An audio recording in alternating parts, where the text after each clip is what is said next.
Hello everyone, कैसे हैं आप सब। आई होप आप सब बढ़िया ही होंगे। आज फिर मैं आपके लिए कुछ नई और यूनिक टिप्स लेकर आ गई हूँ जो कि आपकी टाइम की तो बचत करती हैं, साथ साथ आपके पैसे की भी बचत करती हैं और साथ ही साथ आपके घर को भी ऑर्गेनाइज करने में मदद करती हैं। चलिए देर ना करते हुए वीडियो को शुरू करते हैं। चलिए फ्रेंड, मेरी पहली टिप होने वाली है इस तरीके के पेपर बैग्स को लेके। दोस्तों, जब भी हम ऑनलाइन शॉपिंग करते हैं तो इस तरीके के पेपर बैग आते हैं जिनको कि हम डिस्कार्ड कर देते हैं, जबकि ये पेपर बैग हमारे लिए बहुत ही यूज़फुल होते हैं। आज इनका एक बहुत ही बढ़िया रीयूज़ आपके साथ शेयर करने वाली हूँ। तो आपने क्या करना है, आपने पेपर बैग लेना है और इसको इस तरीके से फोल्ड कर देना है, जैसे कि मैंने इसको फोल्ड कर रखा है। आप इस तरीके से इसको अच्छी तरीके से पैक कर लें और पैक करने के बाद अब हम क्या करेंगे, इसको हमने इस तरीके से हाफ में फोल्ड कर देने के बाद अब हम क्या करेंगे, सीजर की मदद से इसको कट कर देंगे। अब ये देखिए, हमारे पास ये 2 पीसेस आ गए हैं। अब हम इसको अंदर से इस तरीके से खोल लेंगे और इसके बाद ये जो हमने कट किया हुआ है इसको वापस इसके अंदर डाल देंगे। इससे क्या होगा, ये जो हमारा नीचे वाला पार्ट है वो काफ़ी सॉलिड हो जाएगा। इसकी वजह से ये देख सकते हैं कि ये जो बाकी हिस्सा था मैंने इसके अंदर डाल दिया। अब ये इसमें से निकले ना, तो हम क्या करेंगे, स्टेपलर से इसको अच्छी तरीके से फिक्स कर देंगे। ये देख सकते हैं दोस्तों, मैंने इसके ऊपर स्टेपलर लगा दिया। अभी हमारा फिक्स हो गया। अब ये देख सकते हैं, ये हमारा एक मजबूत सा ऑर्गेनाइजर बनकर तैयार हो गया है। आप चाहे तो इसके नीचे कोई भी गत्ता रख सकते हैं इसको और भी नीचे से सॉलिड करने के लिए। मेरे पास है नहीं है तो मैं आपको इसको इस तरीके से ही यूज़ करके दिखा रही हूँ। इसके अंदर आप अपना कोई भी सामान जैसे स्वेटर, शॉल वगैरह ऑर्गेनाइज करके रख सकते हैं। अब आप देख सकते हैं कि मैंने इसके अंदर 2 शॉल 2 स्वेटर रख दिए। अभी भी इसके अंदर स्पेस है, आप इसके अंदर कुछ भी सामान डालकर अपने घर को ऑर्गेनाइज करके रख सकते हैं। ये हमारा फ्री का ही ऑर्गेनाइजर बनकर तैयार हो गया और चाहे तो आप इसको इसकी मदद से उठाकर एक जगह से दूसरी जगह भी शिफ्ट कर सकते हैं। चलिए फ्रेंड, बढ़ते हैं अगली टिप की तरफ। मेरी अगली टिप होने वाली है इस तरीके के बॉक्सेस को लेकर। दोस्तों, कई बार हम मार्केट से जब स्ट्रॉबेरी लेकर आते हैं तब आपने देखा है हमें इस तरीके के बॉक्स मिलते हैं, तो हम क्या करते हैं, स्ट्रॉबेरी यूज़ कर लेते हैं और इसको डिस्कार्ड करके फेंक देते हैं, जबकि ये बॉक्स हमारे लिए बहुत ही ज़्यादा यूज़फुल होते हैं। चलिए इनको कैसे यूज़ करना है मैं आपको बताती हूँ। दोस्तों, अक्सर क्या होता है, जब हम मार्केट से अदरक लेकर आते हैं, अगर हम इसको बाहर रखते हैं तो आपने देखा है हमारी अदरक सूख जाती है और अगर हम फ्रिज में इस तरीके से रखें तो ये बहुत जल्दी गल जाती है। तो आप क्या कर सकते हैं, इस तरीके के आपके से जो बॉक्सेस होते हैं इनको आप बिल्कुल भी ना फेंकें। इसके अंदर आप अपने अदरक को स्टोर करके रख सकते हैं। इससे आप देखेंगे कि आपका अदरक जो है काफ़ी लंबे टाइम तक फ्रेश बना रहेगा, बिल्कुल भी खराब नहीं होगा। इस तरीके से आप छोटे छोटे जुगाड़ करके अपने घर के पैसे तो बचा ही सकते हैं, साथ साथ अपनी चीज़ों को भी अच्छी तरीके से स्टोर करके ऑर्गेनाइज कर सकते हैं। चलिए फ्रेंड, मेरी टिप होने वाली है इस तरीके के लेदर शूज़ को लेके। दोस्तों, कई बार हमें शादी पार्टी वगैरह में जाना होता है तो हमें इनको क्लीन करने के लिए शू पॉलिश की जरूरत होती है, लेकिन कई बार वो हमारे पास अवेलेबल नहीं होती है। तो एट ए टाइम ना हमारे पास टाइम होता है कि हम मार्केट से जाकर उसको खरीद के लेकर आए। तो उसके लिए बहुत ही बढ़िया ट्रिक लेकर आई हूँ कि अगर आपके सामने भी ऐसी प्रॉब्लम आ जाए तो उसको आप कैसे सॉल्व कर सकते हैं। तो आप लें अपने घर पे रखी हुई वैसलीन, जो कि हमारे अक्सर घर पे सबके होती हुई। तो आप क्या करें, वैसलीन को लेके थोड़ा थोड़ा आपने जिस भी शूज़ को आपने क्लीन करना, वैसलीन को लेके आप इस तरीके से अपने शूज़ के ऊपर लगा लें।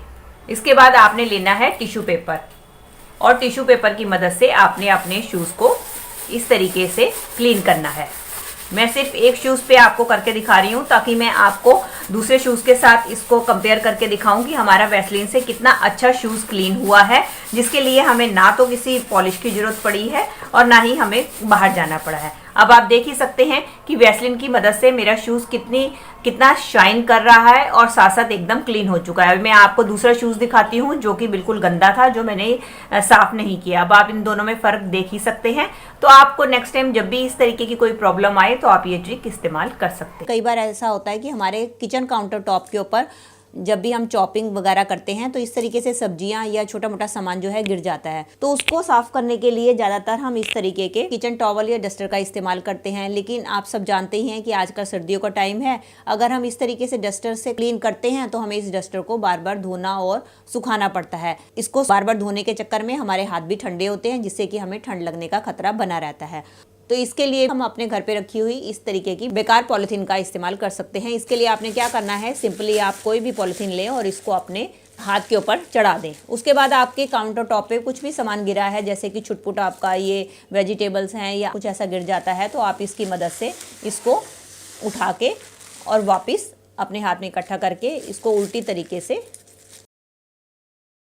और इस तरीके से देखिए आपके हाथ भी गंदे नहीं हुए, आपके हाथ भी साफ सुथरे रहे और सारा कूड़ा जो है आपके पॉलिथीन में आ गया।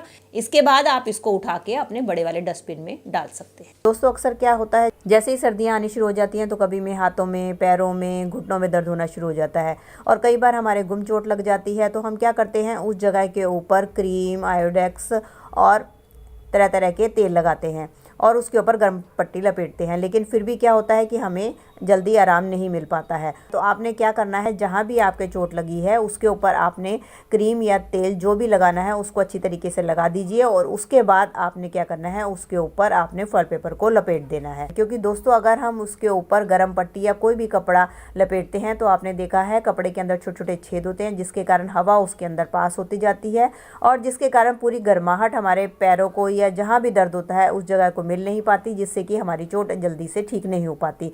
लेकिन अगर आप उसको फॉइल पेपर के साथ लपेट के रखेंगे तो क्या होगा, फॉइल पेपर में कुछ ऐसे एलिमेंट्स होते हैं जो कि हीट को अपने अंदर एब्जॉर्ब करके रखते हैं, जिसके कारण हमारे जिस भी जगह चोट लगी होती है उस जगह को हीट प्रॉपर मिलती है, जिसके कारण हमारे दर्द जो है बहुत जल्दी ठीक हो जाता है। तो आप दोस्तों इस सर्दियाँ ये ट्रिक एक बार जरूर आजमा कर देखें। दोस्तों जब भी हमें अदरक या लहसुन को ग्रेट करना होता है तो हम अक्सर क्या करते हैं, इसी तरीके से डायरेक्ट जो है ग्रेटर के ऊपर ग्रेट करना शुरू कर देते हैं।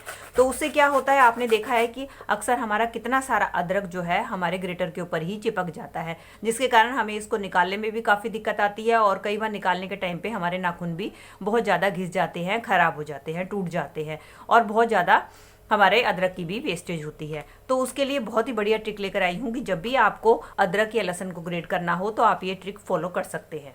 तो उसके लिए आपने क्या करना है, आपने लेना है कोई भी पॉलिथीन। इस तरीके से आप पॉलिथीन ले लें, लेकिन इस बात का ध्यान रखें आपका पॉलिथीन अच्छी तरीके से साफ और धुला हुआ होना चाहिए। उसके बाद हम क्या करेंगे, ग्रेटर को अच्छी तरीके से पॉलिथीन से रैप कर देंगे और इसके बाद अब हम अदरक या जो भी हमें ग्रेट करना है वो ग्रेट करेंगे। ऐसा करने से क्या होगा कि आपका बिल्कुल भी अदरक जो है आपके ग्रेटर के ऊपर नहीं चिपकेगा, जिससे कि आपका ग्रेटर भी खराब नहीं होगा और बार बार आपको उसको धोना भी नहीं पड़ेगा और दूसरा जो है आपकी अदरक की बिल्कुल भी वेस्टेज नहीं होगी। पूरा का पूरा अदरक जो भी आपने ग्रेट किया है वो आपको मिल जाएगा और साथ साथ आपका हाथ भी बिल्कुल नहीं घिसेगा और आपका ग्रेटर भी बिल्कुल साफ रहेगा। तो दोस्तों ये थी मेरी आज की वीडियो। आई होप आपके लिए यूजफुल रही होगी। अगर इनमें से कोई भी टिप आपको हेल्पफुल लगी है तो दोस्तों इसको लाइक कीजिएगा और ज़्यादा से ज़्यादा अपने फैमिली और मेंबर्स में शेयर कीजिएगा। और आप मेरे से जुड़े रहना चाहते हैं और इसी तरीके की यूजफुल वीडियोस और भी देखना चाहते हैं तो बेल आइकन के साथ मेरे चैनल को भी सब्सक्राइब कर दीजिएगा। चलिए दोस्तों मिलती हूँ नेक्स्ट वीडियो में, तब तक के लिए bye bye. Thanks for watching.